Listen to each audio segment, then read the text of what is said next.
Segundo ponto. E depois de matar a mosca, chegamos aqui novamente nos estúdios da Zion, trazendo para vocês mais conteúdo, informação, diversão, aqui, né, no De Frente com o Iatá. Hoje temos aqui o Cal Tóquio, ele que também manda e desmanda em vários lugares, ele que apresenta, né, aí programas de TV, de web TV, né, na Max Arena, faz lá a parte do Drops de Jogos e logicamente também trabalha no Sesc, né? É uma parte do meu trabalho profissional, também é no Sesc, na área cultural. A gente desenvolve as programações, né? Mas, enfim, talvez seja a parte menos geek do meu trabalho seja exatamente esse departamento. A gente tem um monte de coisa para conversar aqui ainda, com certeza. Maravilha. Então, relembrando que nesse estúdio que estamos aqui da Zion, a escola de entretenimento, onde você pode aprender aí a fazer efeito especial para cinema, de repente aí uma animação 2D, 3D e até mesmo jogos de videogame, né? E não podemos esquecer nossos patrocinadores aqui da piratasstore.com.br, onde você pode ter uma caneca dessas bonitas aqui de anime, ou até mesmo da banda Arigatões. Lá tem bonés, camisetas, chaveiros, bonequinhos e tudo mais. Bom, vamos lá, vamos começar o bate-papo de hoje, né? Primeiro, se apresenta ao povo aqui da forma que você prefere. Bom, antes de mais nada, obrigado aqui pelo convite, é um prazer estar aqui no De Frente com o Iatá. É isso aí. Eu sou o Cal Tóquio, como o Iatá comentou, eu venho da área artística originalmente, né? Eu tenho uma formação aí ligada à área de propaganda, ligada à área de artes cênicas, né? Fiz bastante trabalho na área em várias frentes, né? Estou trabalhando na área cultural do Sesc, como foi comentado aqui, né? E a gente tem, na verdade, uma vertente, acho que todo geek, né, sempre gostou de quadrinhos, de cinema, de música, teatro, circo, essas coisas todas, né? E eu venho um pouco dessa praia também, né? E eu estou ligado ao universo geek, ao universo dos jogos digitais, há pelo menos uns 15 anos, por conta de uma série de ações que eu tenho feito para além do meu trabalho convencional. E ao longo desse tempo isso virou também uma especialização na área, depois virou também um site, virou a Rádio Geek e um monte de outras coisas, né? Resumidamente, é disso que a gente está falando aqui, né? E, bom, de multitalentos que você tem aí, né? Você já falou artes cênicas, né? Você também desenha, então... Assim, qual foi o seu início no meio geek, assim, na vida, não apenas trabalhando com isso? Olha, desenhar, eu desenho desde moleque, né? Eu costumo brincar com as pessoas, que quando a gente tinha 5 anos de idade, eu e você desenhávamos, mas você parou, eu não, né? Por isso a coisa chegou onde estamos, né? E desde moleque eu gostava de algumas coisas, como por exemplo, e hoje estão super na moda, é engraçado ver isso, né? Eu gostava de gibi do Homem de Ferro, eu gostava de gibi do Homem-Aranha, do Fu Manchu lá, do filho do Fu Manchu, que era o Kung Fu, né? Isso. O mestre de Kung Fu chamava o gibi, né?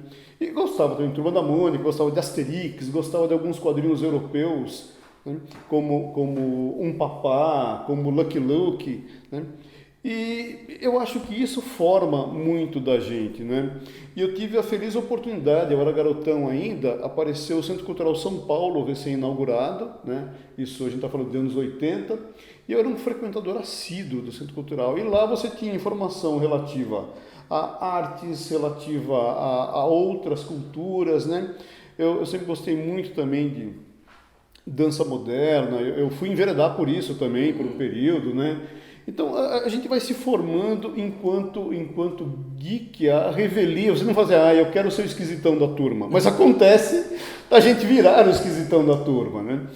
E no fim eu acabei depois fazendo uma formação em artes cênicas que foi muito revelador para mim, porque embora eu não atue profissionalmente como ator no mercado, né?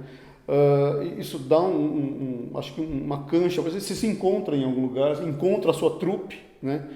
E eu fui trabalhar depois com artes cênicas, como a gente comentou também, e as coisas vão seguindo, né? Então, na verdade, esse início, né, eu acho que não tem um marco inicial, assim, né? Assim, mamãe nos concebeu e ela falou assim, ele não podia parecer normal igual aos outros, né? Mas não foi assim, né? Mamãe, depois de um tempo, se orgulhou do que tinha como filho, né? Eu agradeço muito, inclusive. Eita. Mas é isso, cara, né? Então, aí na parte de desenho, você chegou a se especializar, assim, com cursos e tudo mais? Também, né? Na verdade, assim, curiosamente, a família tem essa vertente artística, né? O meu avô, ele era um artistão por excelência, era poeta, era pintor, foi dono de cinema, né? Adorava essas coisas todas. Eu estou falando do pai do meu pai, né? Ele tinha um apreço pelo universo artístico, né? E o meu pai, embora fosse muito talentoso no traço, ele tinha um desenho estiloso muito bonito, né? Meu pai nunca quis se especializar nisso. Meu pai enveredou pela área administrativa, foi bancário, gerente, foi administrador de empresas, né? Nunca quis ser um profissional e era muito talentoso para isso, né? Eu sei que desde pequeno eu comecei a desenvolver esse talento. Eu sempre amei quadrinhos, né? Eu ainda hoje tenho muito quadrinho e durante o período da minha vida eu tinha uma parede coberta de quadrinhos assim, porque era uma paixão de verdade, né? E fui fazer quadrinhos efetivamente, né? Aí fui estudar, eu tive a oportunidade de encontrar uma escola que, enfim, eu pude desenvolver parte dos talentos, conhecer um pouco das informações, conhecer o traço do Harold Foster, né, que era o Alex Raymond, o criador o Harold Foster faz lá o Agente X9, né, o Alex Raymond fez o Flash Gordon. Eu estou falando dos desenhos da década de 30, que é aquele traço mais humaniforme, aquela coisa mais detalhista, né? E a gente vai aprender um pouco, vai aprender depois o traço Marvel, hoje está super na moda a Marvel, né? Que eram os heróis fortões, né? O traço Cartoon, que é por excelência a linha do que eu gosto, né? E aí você vai conhecer o Deras, o criador da Asterix, vai conhecer Turma da Mônica, vai conhecer Don Martin, Aragonés, que eram artistas famosos da revista Mad, nem tem mais revista Mad hoje, né? Mas a escola me ajudou bastante, sim, né? Porque e eu defendo, gente, a escola, né? Porque eu acho que é um ambiente em que você encontra outras ideias. Você pode ter o talento, isso é muito bem-vindo, né? Você pode ser um exímio desenhista na sua área de especialização, mas quando você vai num ambiente que você encontra profissionais ligados àquela área, os caras te abrem um universo. O cara fala assim, olha, você vai conhecer agora os fumetti, que são os gibis italianos, né? Você vai agora conhecer o mangá. Você vai conhecer o bande dessinée, que é o quadrinho francês, né? E são muito características das escolas. O quadrinho belga, que o Hergé talvez seja o mais famoso representante, com o Tintin, né? Também é um expoente, né? E você começa a conhecer esse universo de informações. Então eu defendo que você vá conhecer um curso, vá participar de alguma coisa, não para você melhorar, porque aquilo que você tem é seu, você pode fazer sozinho em casa, mas para ver que assim, não acaba. A hora que você conhece um trabalho, por exemplo, de um Moebius, né, que é o criador do Incal, que aliás está sendo produzido agora como filme cinematográfico, né, e o Incal é uma grande saga, né. A hora que você vai conhecer o trabalho do Jodorowsky, que também é um outro criador também, mais conhecido como roteirista e também diretor de cinema, né, você começa a ver que o universo, estou falando só de quadrinho, não estou nem falando de artes visuais, de artes gráficas, design visual, que é um outro campo que também não acaba, né? Mas assim, você vê que a riqueza desse universo e a abrangência que você encontra para alimentar o seu conhecimento sobre um tema, não acaba, né? Então eu defendo que a gente conheça assim, esses ambientes acadêmicos, esses ambientes educacionais, para a gente também se aperfeiçoar, efetivamente se educar enquanto profissional. Sim. Agora, na parte de trabalhos, assim, que você, né, já estava trabalhando com SESC, estava trabalhando com outras coisas, aí de repente você se adentrou ao mundo geek, assim, qual foi o seu primeiro projeto, assim, ele já saiu dando certo ou não? Olha, eu vou começar um pouco antes ainda também, né? Quando garoto existia um programa de TV chamado Muppet Show, né? O Muppet Show, ainda existem os Muppets, né? Eu tinha um programa semanal em que apareciam lá aqueles personagens todos que a gente conhece, o Caco, a Pig, né? Era super engraçado, né? Era uma coisa até relativamente mambembe, porque eu estou falando de TV dos anos 70, né? E eu amava Muppet Show, porque eu amava bonecos, né? E era outra coisa meio nerd que eu gostava, que era essa coisa, né? E eu fui trabalhar com isso, efetivamente, né? Eu fui trabalhar um tempo ainda garoto como animador de festas, eu fui ser palhaço em festa, literalmente, né? E a gente fazia nesse trabalho também um trabalho de teatrinho de fantoches, né? Eram uns fantoches meio capengas que você compra lá na 25 de março, não são feios, mas eles são bem comuns, né? Sim. E aí eu já apaixonado por isso, falei, cara, a gente podia inventar alguma coisa, né? Eu comecei inspirado nos Muppets, né? Comecei a pensar em fazer os primeiros bonecos de espuma, né? E isso virou uma paixão, eu comecei a comprar bloco de espuma e esculpir bonecos de espuma, né? Então tinha um monte de cabeça, assim, né? Teve um boneco que ficou bem famoso na época, né? Que era o Jânio Kruger, né? O Jânio Kruger era uma mistura do Jânio Quadros, que era um político que eu detestava, né? Que era enfim, né? E era um cara inteligente, assim, mas era um nóia, né? Eu presto meus respeitos aqui à família do Jânio Quadros, desculpem por estar falando sobre o político dessa forma, né? Ele não é o único político que eu detesto, mas o Jânio Quadros era uma figura muito icônica do período, né? Ele tinha sido presidente nos anos 60, né? Depois abandonou a presidência, voltou a ser prefeito em São Paulo nos anos 80, né? E o Fred Krueger não precisa nem de introdução, né? O Jânio Krueger era uma coisa muito esquisita, muito torta, né? E eu lembro que eu comecei a levar o Jânio Krueger em festa de aniversário nos anos 80, porque a garotada pirava com aquilo, né? Eita! Mas enfim, talvez a primeira coisa nerd que eu tenha feito, a primeira coisa no universo geek tenha sido essas produções, né? E aí isso foi bacana porque foi uma passagem de entrada para mim nesse universo do trabalho com artes de um modo geral, porque havia em São Paulo um estúdio, né, em que os caras faziam uma produção com maquetes, umas maquetes com modelagens bem engraçadas, né?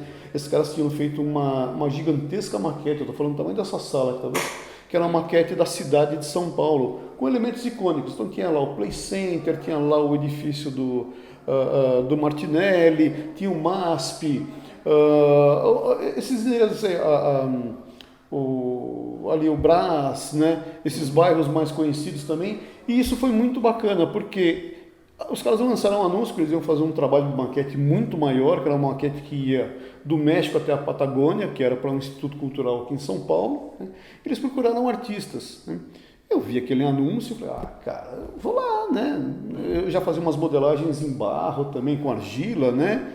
E aí eu levei essas cabeçonas de personagens que eu tinha, que era feito em espuma, né? Os caras piraram com aquilo, né? É incomum ainda hoje, eu não vejo muita gente fazendo assim. O trabalho com criação de bonecos é bem regular hoje, né? Existe toda uma escola de TV Cultura de São Paulo que tem lá o Júlio, do Cocoricó, esses personagens todos. Isso ficou bem conhecido, mas a maneira como eu fazia, né, me permitia um nível de detalhamento, né, que era quase uma escultura mesmo, como a gente vê dessas empresas de efeitos especiais de cinema, né? Só que ao invés de ser em clay, que é aquela argila oleosa que se usa, né, era em espuma, né? E isso foi bacana porque eu acabei entrando na equipe dessa maquete. Eu modelei, eu não modelava com epóxi na época ainda, né? E aí o trabalho lá era com epóxi, porque era um material para ser duradouro, né? E eu fiquei nisso 6 meses, né? Aí lá eu aprendi também a fazer maquete, aprendi a fazer lá as landscapes, né? Ou seja, os dioramas, que são aqueles espaços, né? Foi uma tremenda escola para mim, né? E isso me ajudou em muitas outras questões depois no universo profissional de um modo geral. Eu acabei tendo uma cenografia, como comentei, né? E lá eu fiz Tartaruga Ninja, eu fiz o dinossauro do De Novo, lá da Arcor, né? Nossa. A gente fez Robocop, a gente fez um personagem japonês, né? Existia uma empresa de brinquedos no Brasil chamada Glaslit. Sim. E a Glaslit ela trabalhava com os personagens dos seriados japoneses, né? O Kamen Rider, né? Os Bycrossers, eu nem vou lembrar o nome de todos eles, né? Sim. E aí o que eles pediam pra gente era a fantasia pro cara vestir pro merchandising nas lojas, né? E eu fazia aquelas fantasias, foi sensacional, assim. Eu me sentia o geek PhD, assim, fazendo essas coisas, né? E foi um período muito festivo para a gente, até a dureza, porque era difícil a negociação, eram caros os materiais, que era tudo importado, né? O cliente demorava para pagar, a inflação do país era uma coisa pior, muito pior do que hoje, né? Então, quando chegava o dinheiro, não dava para nada, então você vivia numa dureza. A gente fazia coisas muito, tinha um portfólio lindo, mas a família olhava e falava assim, puxa vida, e você ganha vida com o quê mesmo, sobrinho? Né? E você vive do quê? Né? Como é que você paga a conta? Foi uma vida dura, mas muito divertida. E eu acho que talvez esse campo todo dos personagens, dos bonecos, tenha sido a primeira grande produção geek que eu tenha me envolvido. Resumido, quer dizer, eu estou há 10 minutos falando, mas resumidamente é isso. Não, mas já é um bom começo, ainda mais que hoje em dia seria o trabalho dos cosmakers também, né? Então, Pois é, né? E eu percebo que assim, algumas coisas eram para facilitar, então, por exemplo, com o advento das impressoras 3D hoje, você consegue desenvolver muitas coisas que agora já saem direto digital. Mas durante um certo período, né, entre o ocaso dessa equipe, que era o pessoal que aprendeu com o Ray Harryhausen, que fazia lá as caveirinhas do Jazão e o Velo de Ouro no cinema, né? E até os anos 80, né? Era o pessoal que cresceu fazendo essas coisas, aprendeu na prática, né? E aí depois, até a chegada do computador com essas possibilidades que a gente tem hoje, ficou um hiato. Então, esses caras, eu tinha amigos que também faziam o que eu fazia, e eu mudei de ramo, eu fui trabalhar na área cultural, né? Esses caras que continuaram batalhando, começaram a ser pagos em peso de ouro, porque não tinha mais modelador na época. Não tinha mais quem fizesse boneco de espuma, boneco de argila. Não tinha mais quem fizesse molde e contramolde para essas coisas, né? Nossa. E, gente, é um trabalho profundamente artesanal e é uma insanidade, assim. Quem nunca fez uma peça em resina e teve que polir aquele treco até ele ficar brilhoso, não sabe do que eu estou falando, cara. Porque você está falando de várias etapas de lixamento e no final você tem uma coisa que é uma escovinha assim de veludo que fica assim, para aquele treco ficar brilhoso. Então quando você põe na casa o seu troféu de resina, que coisa linda, né? Parece industrial. Não é.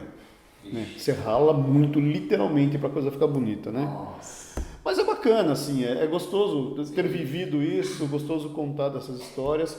Mas se eu quero fazer de novo, acho que não. Né? O trabalho não varia tanto assim nesse ponto. Olha, cara, quando você vê na estante de casa, eu tenho umas maquetinhas que eu fiz ainda, algumas produções daquela época, né? É até gostoso de ver, né? Mas não dá, né? Teve uma época na nossa cenografia que a gente fechou com a administração pública de uma cidade daqui da Grande São Paulo, né? Uns troféus, a administração estava oferecendo lá em homenagem a alguns profissionais uma série de troféus ligados à homenagem que estavam prestando na ocasião, né? E a gente inventou um troféu que era super modernoso, assim, era um cilindro torto assim, né? Eu fiz um original em maquete, né? Que a gente colava chapinhas plásticas e pintava a mão para mostrar, olha, vai ficar assim, né? E era uma coisa que ela tinha uma base, né? Depois subia esse cilindro e ele tinha uns ícones pequenininhos, assim, coloridos em cima, né? Então a gente fazia a base com uma resina preta com partícula de metal, então ficava aquela coisa brilhosa no contraluz, né? A outra resina parecia um totem, assim, como é que era? Um monolito 2001 de no espaço, né? Só que ele era mais trapezoidal, assim, né? E em cima essas pecinhas, né? Era lindo o negócio. Eu me achei o designer fazer aquele negócio, né? Desenhei, depois modelei, né? Fiz a construção, o cliente topou. Aí a gente começou a fazer aquelas 300, 500 peças. E cada peça daquela tinha uma base, tinha um monolito e tinha as peças. Aí você tem que fazer aquilo em resina, tem que tirar aquilo, tem que esperar secar, a gente ficar aquele fedor do reagente da resina, né? Tem que polir, tem que lixar aquilo, tem que polir aquilo, tem que colar depois o acabamento, tem que encaixotar aquilo, tem que transportar. Uma insanidade, velho. Você vai, chega uma hora, tá virando a 10ª noite, tem 2 meses que você tá virando a noite, você fala, por que eu inventei? Por que eu não botei um graveto e falei assim, olha, vamos falar da vida e da sustentabilidade, né? Por que eu inventei esse treco? Nossa. Mas assim, pelo menos o produto final ali vale a pena ter, né? É lindo, você se orgulha do que fez, você fala, nunca mais quero fazer isso na minha vida, né? Nossa. Ou vou chamar um maquetista, faz você pra mim, então eu pago, né? Mas não faço mais. Eita. Não, então, aí... Na parte de videogames, você começou desde o começo dos videogames mesmo ou foi mais recente? Os videogames, né? Eu era criança em Barbacena, tem uma história, tem um ator que falava isso, né? Não, mas eu era jovem nos anos 70. Né? Aí veio uma máquina chamada Pong. Nossa. E o Pong, ele ficava, né, naqueles botecos mal afamados, assim, sabe? Que ficavam os caras tomando uma birita ali no balcão, né? As mães não gostavam que a gente fosse, porque era lugar de dorgas, né? Então as mães não queriam que a gente fosse lá, né? Mas, cara, era um negócio genial. E eu era um moleque, né? Aí você fala, eu vou jogar esse treco, né? E foi muito bacana, né? Na verdade, eu fui feliz nesse quesito, porque no pré-videogame, né? Por um desses felizes acasos, eu tinha familiares em Poços de Caldas, e Poços de Caldas, desde os anos 30 do século passado, né, já era um lugar onde existiu aqui os jogos de cassino, muito semelhante a Las Vegas, né, foi uma época em que o jogo era permissível no Brasil, era legalizado, né, então tinha máquina de cassino mesmo lá em Poços de Caldas, e em outras regiões do Brasil também, mas Poços ficou muito conhecido porque já era uma instância turística, né. E junto com essas máquinas que chegaram aqui na década de 40 do século passado, né, vieram já na década de 50 algumas primeiras máquinas que eram o que a gente chamava de pinball, de fliperama, de arcade, né, e que não tinha nada a ver com videogame ainda, não existia o conceito de videogame até a chegada do Pong comercial, né. Mas, como eu ia para Poços de Caldas desde, portanto, dos anos 60, quando eu era molequinho ainda, né, não era garotão, né, eu tive a oportunidade de encontrar essas primeiras máquinas, né? Então tinha umas máquinas, uns arcades mecânicos, né? Que eram eletromecânicos, não era eletroeletrônico, não existia transistor na época ainda, né? Mas eram umas traquitanas, né?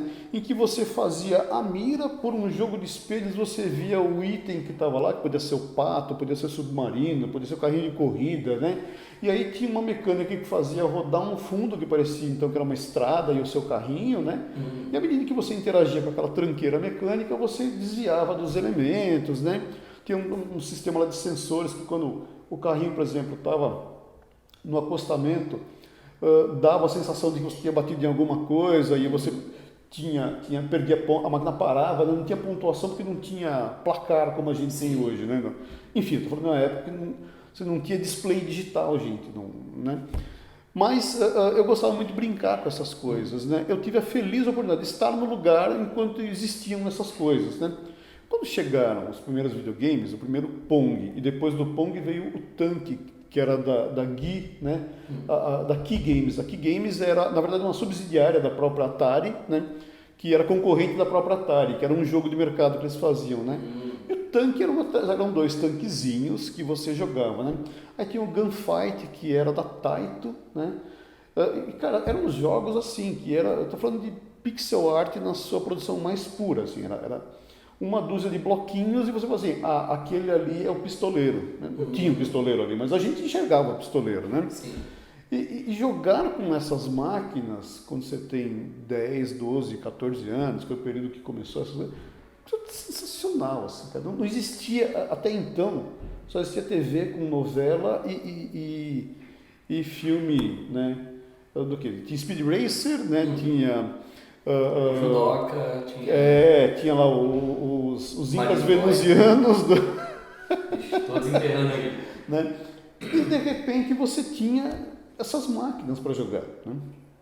Então foi muito bacana, eu peguei esse primórdio, né? E aí logo na sequência disso, né, veio, na verdade aqui no Brasil demorou, né? Mas enfim, começaram a chegar meio por baixo dos panos, né, começaram a chegar os primeiros Atari importados, estou falando de fim dos anos 70, né? E cara, aí sempre tinha algum amigo que tinha um Atari, né? E aí chegou o Atari oficialmente já na virada dos anos 80, né? Nos primeiros anos dos anos 80, né? Então eu tive a feliz oportunidade de interagir com esses equipamentos, né? Aí temos um salto no tempo, né? Eu fiquei um tempo com outras necessidades, com outras demandas, casei, virei pai, aquela coisa que fica lá tentando pagar conta, né? Essa coisa de tentar ser adulto é chato pra mirrés, né? Mas aconteceu, né? E aí nos anos 90 eu tropecei de novo nos videogames, né? E aí depois, quando eu estava já no Sesc São Paulo, né? A gente teve um programa que começou em 2001 chamado Internet Livre, né? Na época a gente só tinha internet discada, né? Era uma raridade você ter internet cabeada, né? E aí o Sesc ele fazia uma coisa que era uma espécie de um cybercafé, uma espécie de uma lan house, assim, que você não pagava nada, você entrava nesse lugar, só que ao invés de você entrar para acessar as redes, embora isso também fosse possível, era um ambiente de cultura e de processo educativo, né? Então a gente fazia muito curso básico para entender como criar seus primeiros vetores, como entender seus primeiros efeitos, manipulação de imagens, né? A gente chamava alguns artistas internacionais que já produziam artes para dar palestra nesse lugar, fazer atividades interativas com o público. Foi bem revolucionário isso na virada dos anos 2000. Né? E aí, como eu já estava envolvido com computadores na época, né, eu já usava CorelDRAW 2, já usava Photoshop 2.5. Os caras falam assim, bicho, você que entende esse assunto, você não quer tocar esse negócio? E eu estava no Sesc Pompeia na época, né? Tinha uma sala bonita, que a gente criou cheio de computador em volta, assim, né? Era muito legal, né? E eu fui cuidar desse programa, né? E é claro que eu falei, bicho, a gente precisa envolver os videogames, né? Na época, tinha um simulador de futebol, que era o FutSim, que era da Jinx Playware, que é uma empresa lá de Recife, né? E eu acho que era o FutSim, né? Mas era um jogo que você administrava times de futebol, né? Isso foi como a gente usava nos anos 60, foi uma coqueluche na época, né? Foi uma mania, né, que todo mundo começou a usar, né? E aí a garotada começou a trazer e colocar nos computadores. Você botava lá o disquetinho, né? O computador guardava na memória e você jogava quando queria, né? Aí a gente começou a transformar aquilo, assim, chega uma hora você tá, não adianta eu brigar com o moleque, né? Eu vou criar sessões para que os garotos possam jogar esse tipo de coisa, né? Aí veio o FutSim, depois veio o Tibia, que acabou de fazer 25 anos, né? E o Tibia era tosco, ele parecia desenhado no Paint, assim, né? Até a comunidade que está aqui nos acompanhando, o cara tá assim, ó, Tibia do coração. Você jogava pelo Paintbrush e dava na velocidade igual. E, assim, e o Tibia, gente, era um tremendo MMO da época, assim, você interagia com outros jogadores e outros personagens, sim, né? A Tibia tomou conta das máquinas, assim, que são as máquinas que obviamente não tem a performance nem do celular que a Atari tem hoje, né? O celular de Atari deve dar, acho que umas 100 vezes mais capacidade de processamento que as máquinas do começo dos anos 2000. Talvez até mais, hein? Talvez até mais, talvez seja 1000 vezes, né? Mas o fato é que as máquinas rodavam os jogos, né? Sim. E aí, quando foi em 2002, veio a Copa do Mundo, né? E aí eu falei, cara, a gente podia aproveitar a Copa, né? Aí já desistiu o FIFA Soccer como franquia, né? E aí um rapaz que trabalhava comigo descobriu que a gente conseguia espelhar o FIFA de uma máquina para outra. Essas máquinas, esse espaço eram todas conectadas. Então eu consegui fazer ali uma espécie de deathmatch igual tem no Doom, né? Jogador contra jogador num sistema de LAN, né? E local network, né? Cara, foi um negócio assim, né? É claro que a EA nunca soube, nem sei se era a EA que mantinha o jogo, né? Mas claro que a empresa detentora do jogo nunca soube que a gente fez esse tipo de coisa lá, né? E assim, eu tinha uma cópia do jogo. Então, todas as... Aconteceu, né? E foi muito revelador, porque naquele momento, até então, a gente tinha algumas inserções, algumas incursões por questões que envolviam jogos, né? Mas eram ações muito tímidas. Eu acho que ali foi um grande disparador para o Sesc São Paulo entender, né? O poder de movimento dos jogos, né? Tanto que em 2004 eu já estava no Pompeia, eu estava numa outra unidade do Sesc, a gente criou o primeiro Game Cultura, né? O Game Cultura, na verdade, ele foi baseado num projeto do Roger Tavares. O Roger Tavares era professor, ele era como a gente chamava, doutor em games, porque ele de fato era doutor e o doutorado dele era sobre a linguagem dos jogos digitais, né? E o Roger ele cunhou o termo Game Cultura, puxado dos Game Studies, que é uma linha de conhecimento um pouco mais ampla, que faz essa análise acerca do jogo como linguagem digital contemporânea, como cultura contemporânea, né? Até mesmo um braço na arte, né? Ele criou o termo Game Cultura, né? E aí a gente chamou o Roger e fez esse primeiro evento, né, que era um evento baseado no conceito de jogo, né, para além do gameplay, além da ludicidade, né? E foi um sucesso o evento, tanto que a gente continuou com o Game Cultura acho que até 2010, assim, né? Virou um negócio que não era mais o projeto original pensado pelo Roger, era uma criação que o Sesc deu continuidade, né? O Roger, obviamente, cunhador do termo, né? Concordou que o Sesc mantivesse essa proposta, né? Então a gente continuou com o projeto por mais alguns anos, né? Eu dei muita palestra nesses eventos de Game Cultura, fiz um monte de coisa. A verdade é que eu comecei a me envolver cada vez mais com isso, eu comecei a escrever sobre os games, né? De um ponto de vista um pouco mais acadêmico, considerando questões relativas ao design dos jogos, relativo a questões que envolvem a forma como você cria e idealiza personagens. Porque assim, criar personagem para qualquer ficção, seja para literatura, cinema, quadrinhos ou videogame, ele tem uns modelos. Então o modelo do herói, né? A exemplo do Herói das Mil Faces do Campbell, né? Tem lá um modelinho, né? Você pega, por exemplo, Star Wars é a saga do herói, assim, né? O Zé Ninguém que chega lá, encontra a missão, depois vai lá, confronta o desafio, né? Tem a queda do herói, depois ele vence no final. Isso já é uma montagem que vem desde Ulisses, vem desde dos Lusíadas, desde a Odisseia de Homero, né? Então, o Campbell só meio que formatou esse conceito, né? Mas quando você pensa a formação de um herói e de um vilão, as características estão muito prontas, né? Para qualquer, assim. Então você vai pegar um personagem lá, o vilão do Rei Arthur, né? E você vai pegar o Robotnik do Sonic, né? Assim, algumas semelhanças conceituais ou comportamentais permanecem, né? Enfim, eu estou delirando já aqui nas questões filosóficas dos games, né? Mas o fato que eu comecei a avaliar essas coisas todas, comecei a analisar, comecei a puxar um pouco do histórico, como eu tinha essa bagagem de ter vivenciado presencialmente muito do que eram os jogos eletromecânicos, né? Os primeiros projetos de cultura digital, de interação digital com Pong, com tanque, né? E os primeiros videogames, eu comecei a me envolver com isso, né? Aí eu criei um blog chamado Retro Games Brasil, né? Para falar efetivamente dos retro games, que era uma praia que eu estava mais confortável. Fui fazer uma especialização na área, né? E comecei a atuar fora disso. Eu também fui docente na área de games, depois no campo universitário, né? E é um negócio, cara, esse mundo não acaba, porque assim, o jogo por si só já construiu um mercado gigantesco, ok, né? Só que quando você começa a falar da cultura dos jogos, né, do jogo como elemento que envolve a sociedade, não acaba, né? Porque você começa a achar mil conexões, né? No Red Dead Redemption, na postura que é eticamente condenável dos personagens de GTA, né? Da questão do herói, quando você vê o Sonic, o Super Mario, né? Enfim, essas coisas elas não acabam. Então eu comecei a trabalhar muito com essa coisa, né?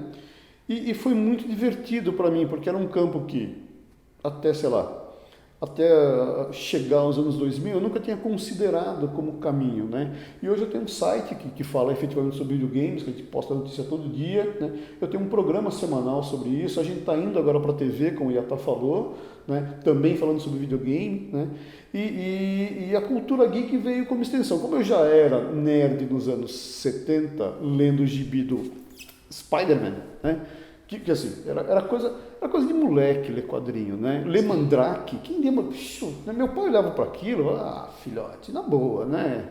Vai ler uma tabela de Excel aí, vai ser contador, né? Nossa. Não tem, né?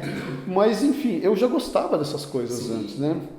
Em 77 veio aquela coisa esquisitíssima chamada Guerra nas Estrelas, né? Que depois virou Star Wars, né? Que todo mundo consome até hoje, né? Sim. Eu fui um felizardo, eu entrei no cinema às 14h, né? Que eu tinha essa facilidade. Gente, desculpem, eu fui classe média, eu tive oportunidades e, né, aconteceu, né? Mas eu entrei no cinema, era um dia de semana, eu já tinha ido na escola de manhã, né? E eu fui lá e estava lá o cartaz do Cine Commodoro, não existe mais esse cine hoje, né? Falando Cine Commodoro, que tinha uma tela, CinemaScope, assim, gigantesca, né? Guerra nas Estrelas. Eu já tinha lido na revista Pop, que era uma revista dos anos 70, né? Já tinha lido sobre o filme e falei, eu vou gostar disso. Eu já lia Arthur Clarke, já lia Isaac Asimov, né? Já li essas coisas todas, eu amava ficção científica, né? E aí fui lá assistir, né? Era 14h, eu entrei no cinema. Acabou o filme e eu estava assim. E o cinema tem uma coisa engraçada, que não é como hoje, que acaba a sessão, sai todo mundo, vem o pessoal da limpeza, né? O cinema ele era uma coisa que o cara ligava de manhã e ficava passando o dia inteiro, né? Você podia dormir 5 horas se você quisesse no cinema, que ninguém ia lá te incomodar, né? E eu ali chapado com aquilo que eu tinha visto, né? Começou de novo o filme. E eu fiquei de novo. Aí depois, eram 6 da tarde, o filme começou de novo. Eita! E aquilo foi, pra mim, né, acho que ali eu assinei o PhD de geek, assim, né, porque, bicho, uau, né, eu fiquei fascinado, eu já gostava dos seriados Terra de Gigantes, né, Star Trek, eu amava Star Trek, né, gostava de um monte de séries que tinha lá, Túnel do Tempo, né, aquele outro também que era do submarino, que era o Civil, como é que era o nome? Viagem ao Fundo do Mar, né? Sim. Amava essas séries, que eram todas pretensamente científicas, né? Johnny Quest, amava a animação de Johnny Quest, né? Mas Star Wars foi uma coisa que amalgamou aquilo tudo, né? Então eu sei que assim, a cultura geek também sempre me ajudou nesse campo todo, né? Então foi natural que eu enveredasse por isso. A gente está hoje na Rádio Geek também, enfim, que o nome da rádio fala por si, né? Mas, enfim, eu estou há meia hora delirando aqui, desculpa, Yata. Ou você conduz a entrevista, ou vou ficar com a memória do idoso. Não, mas isso já faz parte da entrevista também. É bom dividir com a galera, né? E aí, a gente já vê aqui o quanto o lado nerd foi indo. E aí, como você mesmo falou, né, já teve lá os primeiros campeonatos, tal, de vários computadores ligados, que hoje em dia seriam os eSports, como eles estão chamando, né? Olha só, né, onde chegamos. Pois é, então hoje é oficial como esporte de Olimpíada também, em vários lugares. E falando nisso, a gente vai ter aqui na Zion, né, daqui a mais ou menos um mês e meio, o Kenko Festival edição de games, que vai ser especial League of Legends. Vão ser 8 times aqui na Zion, dia 27 de agosto. Então, quem quiser participar, é só vir para cá. Todos os dados vão estar aí embaixo. Sentir firmeza. É isso aí. Uau, né? Gente, é delicioso, né? E detalhe, e vai ter palestras, vai ter cosplay, um monte de coisa junto aqui. Então, né, e vai ser uma coisa bem legal. Que inclusive remete também àquele outro evento que ainda não pode ser anunciado sobre o que é, na Max Arena. Né? Que esse aí vai ser mais ou menos uma versão bem mais expandida disso. A gente tem projetos envolvendo a Max Arena. A Max Arena é um espaço que também tem campeonatos de esportes, um monte de coisa, e a gente está com um pezinho lá, né? Está desenvolvendo ideias, né, para eventos que em breve serão anunciados. Exatamente. Falando nisso, e como foi seu contato assim com os esportes atualmente, assim? Tipo, você primeiro foi registrar alguma coisa específica e acabou se deparando com isso? Ou você realmente viu o renascimento disso? Olha, é curioso porque assim, eu não sou um cara muito envolvido com os esportes, né? Enquanto jornalista de games, a gente cobre também a cena, a gente gosta muito desse envolvimento, né? Mas o fato é que os esportes eles são gigantescos, mas é um núcleo muito específico, ele é uma vertente do videogame para um outro campo, que é mais competitivo, né? O que aconteceu efetivamente foi que quando eu estava já por volta de 2009, né, eu já estava sendo chamado para alguns eventos, para alguns programas, para falar sobre jogos digitais. Você começa a virar meio que... E era um microcosmo, né, assim, que meia dúzia de pessoas do universo se conheciam. Então tinha lá, por exemplo, o Dolemes, que editava o Game Reporter, né, e eu conhecia o profissional que é um excelente docente universitário na área também, né. Conheci alguns outros profissionais, então a gente meio que se encontrava sempre, assim, né? O próprio Roger Tavares, que eu já citei aqui, né? E a questão é que, num dado momento, né, a gente achou que, por exemplo, os impostos dos games estavam muito caros, né? A gente começou um movimento junto com o pessoal da então revista IGM, que depois virou EGW, acho que também já não existe mais como revista física hoje, né? Sim. A gente começou um movimento que chamava Menos Impostos dos Games, né? O Menos Impostos nos Games, depois, num dado momento, virou o Jogo Justo, que foi um movimento nacional pedindo para baixar os impostos nos jogos, né? E o Jogo Justo, na verdade, acabou tendo lá uns eventos presenciais, com várias lojas envolvidas, né? Com desencalhe de um monte de game mais barato, um monte de gente aproveitou, né? E isso virou um movimento que acabou gerando uma associação que a gente manteve por um tempo. Eu participei da primeira gestão da associação, que era uma associação comercial e cultural de jogos digitais, né? A tal da AC Games, né? A AC Games, ela teve ela foi bem irregular no período, assim, porque ela tinha algumas ideias boas, algumas pessoas muito bem intencionadas, mas a direção foi bem inconclusiva, eu diria. Assim, a gente podia ter feito melhor aquele trabalho, né? O fato é que chegou num dado momento, logo depois do primeiro ano da AC Games, eu já não estava mais confortável com a questão, eu saí dessa associação, mas eu mantive a aproximação com os profissionais lá da própria associação e do mercado como um todo, que ainda estava nas pegadas, já era docente de games, né? E aí aconteceu de uma das pessoas da AC Games, né, se envolver com a ESL, né? Sim. A ESL era ainda é, né, uma associação internacional, né, uma empresa que trabalha efetivamente com esse universo dos jogos competitivos, né, com os esports. E aí essa pessoa foi trabalhar na ESL e depois continuou caminhando por isso, né?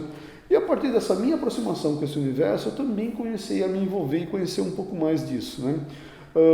Tem algumas pessoas que acabam também te aproximando do assunto, né?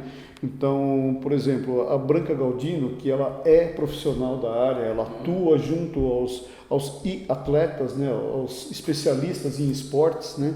É uma figura muito querida também, a gente está sempre trocando figurinha, ela está sempre nos municiando com informações sobre esse universo, permitindo que a gente esteja lá presencialmente acompanhando algumas finais e batendo papo com os profissionais do mercado, né?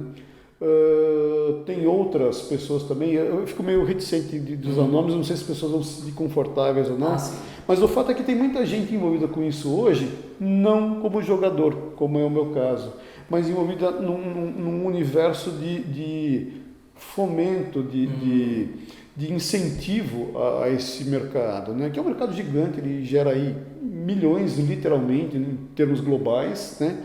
E é muito bacana de ver essa garotada se especializando em alguma coisa que é a paixão deles, né?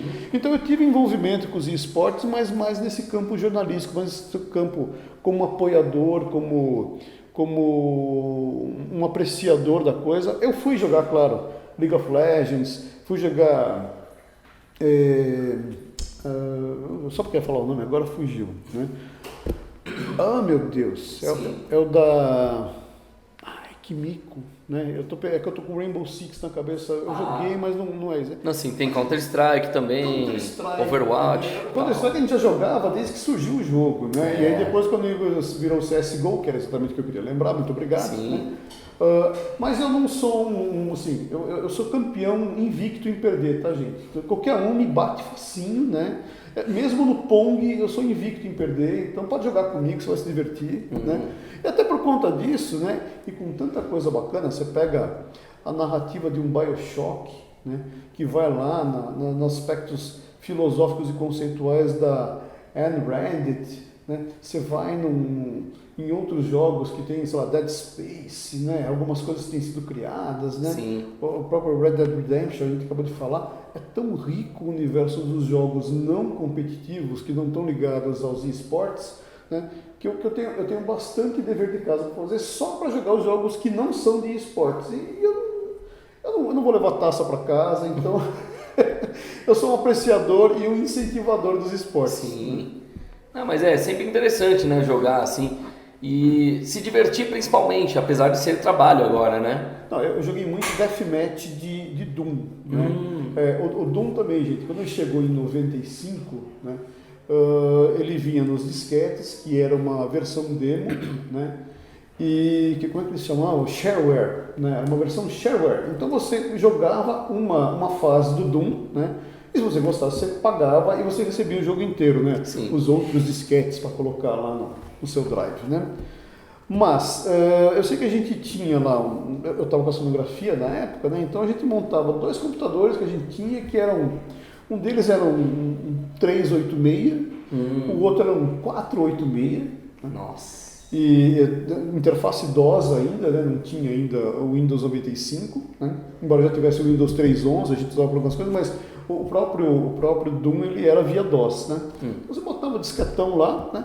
E você conseguia fazer uma LAN house em casa, né? Literalmente a LAN house, né? Sim. Então a gente conseguia botar 2 computadores e fazer, cara, você virava a noite com Deathmatch só com a primeira fase do Doom, né? Sim. Aí vieram outros jogos, veio o Heretic, veio depois Tomb Raider não está nessa linha, né? Mas, enfim, vieram outros games, Hexen, né? Que eram jogos também que permitiam deathmatch, que eram jogos que também tinham essa coisa imersiva, né? Porque o Doom foi um divisor de águas, né? Você tinha um modelo de ação de jogo, né?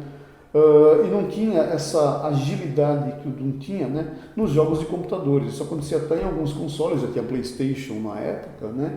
E PlayStation custava uma limusine, então nem todo mundo tinha PlayStation, né? E computador era mais comum, assim, né? Então a hora que chegou Doom, cara, foi um negócio. Nossa. Então eu joguei, desde o Doom joguei bastante e joguei alguns outros jogos também ainda, né? Ainda aproveitando um pouco dessa oportunidade que os computadores traziam de você ter vínculo com mais de uma máquina e logo depois vínculo através da rede internet, né? Mas aí, quando veio Halo, essas coisas todas, eu já comecei a perder um pouco do bonde, mas eu gostava muito, né? Mas não tinha um Xbox em casa, né? Não ajudou. Nossa. Quanta velharia nesse bate-papo. Não, a gente desenterra. E provavelmente a gente vai ter mais bate-papos assim futuramente, então vai se preparando que vai ser chamado mais vezes. Né? E agora vamos falar sobre seu videogame favorito, qual é? Meu videogame favorito, olha, meu console favorito, embora eu não o tenha hoje, curiosamente, né, é o Mega Drive, né, o Megão original, né. Eu tive um Mega Drive, eu doei meu Mega Drive para uma criança carente, né, que foi a minha boa ação institucional. Sim. Meu Mega! Faz parte. Vai cair óculos. Então, mas eu tive um Mega Drive, né, que eu gosto, eu acho que é o meu console do coração, né, embora eu seja um fã incondicional do Atari, o VCS 2600, né. E quando a gente fala de jogo, efetivamente, eu sou um fã incondicional de Pong, o original, naquele tanto do arcade quanto do telejogo, né. Uma amiga muito querida me deu um telejogo alguns anos atrás, que era da família dela, está exposto na sala de casa, né? Sim. E eu gosto muito do Sonic também, o primeiro Sonic. Talvez seja o jogo mais icônico para mim, talvez porque eu tivesse o Mega Drive também, né? Mas assim, Sonic, sobretudo o primeiro jogo, né? E eu gosto de outros jogos também, até Sonic Colors, que ninguém gosta, né? Até aquele outro, não é o Sonic Black Knight, mas é um que ele vira lobisomem. Ah, tá. Tem umas coisas, tem umas bizarrices do universo que você fala, tá bom, vai, sim, né? Porque você vira fã da franquia, né? Mas o primeiro Sonic é tão redondo, né? E eu não desmereço aí Super Mario, não desmereço Donkey Kong, não desmereço outros jogos que foram igualmente icônicos na criação de universos, né? Mas o Sonic, assim, a trilha sonora é perfeita, né? Eu acho que tem uma coisa do primeiro Sonic, ele chegou mudando um pouco do patamar do universo dos games até então, né? Ele tinha uma postura meio descolada, ele era meio... ele tinha uma rebeldia, meio tipo assim, vem, né? Eu topo todas, né? Eu encaro, vem você que são boas todos, né? Sim. Vamos ver quem é melhor, né? Isso não tinha nos jogos, né? Super Mario tem aquela coisa super fofa que eu gosto muito também, mas era mais uma questão icônica da fantasia, né? Eu gosto muito do Super Mario. Sim. Eu acho que, assim, foi um grande divisor de água, certamente, né? Sobretudo no período que veio, foi logo após o Crash de 83, né? Que o mercado sofreu lá todas as consequências disso, né? Mas Sonic assim, tem as fases, né? As fases bônus, eu acho uma delícia, né? Sim. Olha, Sonic no coração. Bom, então, galera, esse foi o nosso amigo Cal Tóquio, que futuramente a gente vai trazer ele de volta aqui mais vezes, né? Então, já aproveita e faz um jabazinho básico, assim. Vamos fazer o jabá, olha só, você que está nos acompanhando aqui. Então, a gente tem toda semana, né? Através do Facebook da Rádio Geek, né, que a gente achou que esse é um canal que dissemina com mais facilidade para pessoas que são amigos, porque tem gente que não acessa o YouTube, o cara fala, sou velho, não vejo esse tipo de coisa, não vejo TikTok, né, e o Facebook toda tia tem, todo marmanjo tem, né, então através do Facebook da Rádio Geek, toda terça-feira, às 9h30 da noite, A gente tem o News Games, é um programa que eu criei com o Pedro Zambarda. O Pedro é meu sócio no Drops de Jogos, né? E o Pedro está conduzindo hoje o News Games, que eu estou com um monte de outras coisas que a gente está fazendo também. Então você acompanha o News Games ao vivo toda terça-noite, e a gente sempre traz uma personalidade ligada aos jogos, né? Seja ligada aos esportes, aos jogos digitais, ao desenvolvimento de jogos, acadêmicos ligados a esse universo, né? Eventualmente até mesmo personalidades internacionais que a gente tem um bate-papo, né? Então o News Games acontece toda terça-feira às 9h30 através do Facebook da Rádio Geek, né? A própria Rádio Geek tem um site que a gente tem notícias sempre do universo geek que está lá disponível também, né? A gente produz com frequência. Temos o nosso site que é o Drops de Jogos, né? O Drops de Jogos ele é um site de games, jogos, card games, cultura em geral ligados a esse universo, que todo dia tem notícia, gente. A gente tem vídeo, tem notícia, tem MediaCast lá com áudio, com outras coisas. Acesse o Drops de Jogos e acompanhe o mercado nacional e internacional de games, né? A gente teve agora, por exemplo, o Big Festival, que é um evento anual que acontece aqui no Brasil, falando sobre games, né? E o Big ele tinha uma pegada original muito forte em relação aos indie games. Sim. E nós, no Drops de Jogos, falamos muito sobre o desenvolvimento nacional de jogos. Então eu estive lá no Big Festival, né? Eu fui naquela área do buffet, onde tem lá os desenvolvedores nacionais. Sem brincadeira, acho que são umas 12 entrevistas só ali no Big, só com o desenvolvedor nacional, né? Então você que gosta, você que tem desejo de se envolver com esse mercado, e é um mercado que está em ascensão e promete oportunidades de mercado, né? Acesse Drops de Jogos, a gente tem coisa lá que fala sobre design de games para você que quer começar nessa área. A gente tem questões relativas a literatura relacionada a games para você que quer conhecer um pouco mais sobre isso e se envolver profissionalmente, né? Questões ligadas à programação, enfim, né? Chega de jabá do Drops de Jogos, acessa, lê e você vai gostar, né? E tem também agora o fato de que o Drops de Jogos está migrando para a TV, minha gente, né?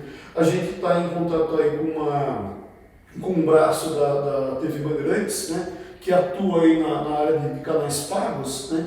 E a gente está fazendo um programa, ele não está no ar ainda, né? Mas o Drops de Jogos TV começa com certeza no mês que vem, né? A gente está agora em julho, né? Sim. Então, muito provavelmente em agosto, o Drops de Jogos TV está regular na Orb TV, que é esse canal da Band que com certeza está subindo em breve, né? Boa! E olha, tem mais coisa, viu? Tem o Cultura Tech, que é um programa que a gente faz com o Luciano Amaral, né? Ele vai através da TV Cultura Paulista, que eles chamam, que é interior, né? Então Araraquara, Campinas, São Carlos, Bauru, né? Não vem para a capital paulista, né? Sim. Mas você pode acompanhar também no nosso canal Cultura Tech, através do YouTube, ou no próprio site, culturatech TV, culturatech.tv.com.br, né? E tem notícia todo dia lá também, né? O Luciano Amaral, vocês devem conhecer, da ESPN, né? Foi do Mundo da Lua, Castelo Rá-Tim-Bum, né? É um grande apresentador também, está conosco, né? Acesse aí o Cultura Tech e se informe sobre cultura nerd, esportes, cultura geek, games e outras informações. Tá bom, né? Opa! É isso aí! Então, galera, não se esqueça, todos os links estão aqui embaixo na descrição, né? Para você poder encontrar todos os trabalhos de vídeo, de escrita, de áudio, podcast, etc. do nosso amigo Cal Tóquio. Não se esqueça também, se você não for inscrito, se inscreve, dá seu likezinho, curte, comenta, compartilha com a galera, porque quem não conhece ainda aqui vai gostar, que a gente tem que acesso a Arigatões, tem canal do Arigatões no YouTube, né? Vai ver os caras tocando, né? É isso aí, a primeira e até o momento única banda de meme rock do mundo. E é isso aí, galera, então não se esqueçam, venham aqui pra Zion, Escola de Entretenimento, se você quiser aprender sobre cinema, sobre videogames e tudo mais, para você poder trabalhar nessas áreas. Aqui também vai ter, no dia 27 de agosto, o Kenko Festival Edição Games, que vai enrolar com 8 times jogando League of Legends. E, logicamente, né, agradeço novamente aqui a piratashistory.com.br, afinal, nós temos aqui nossos patrocinadores, trazendo aqui as canecas, camisetas, bonés, tá tudo aqui na descrição aí embaixo. Então, até a próxima, galera, aqui, de frente com o Ietá.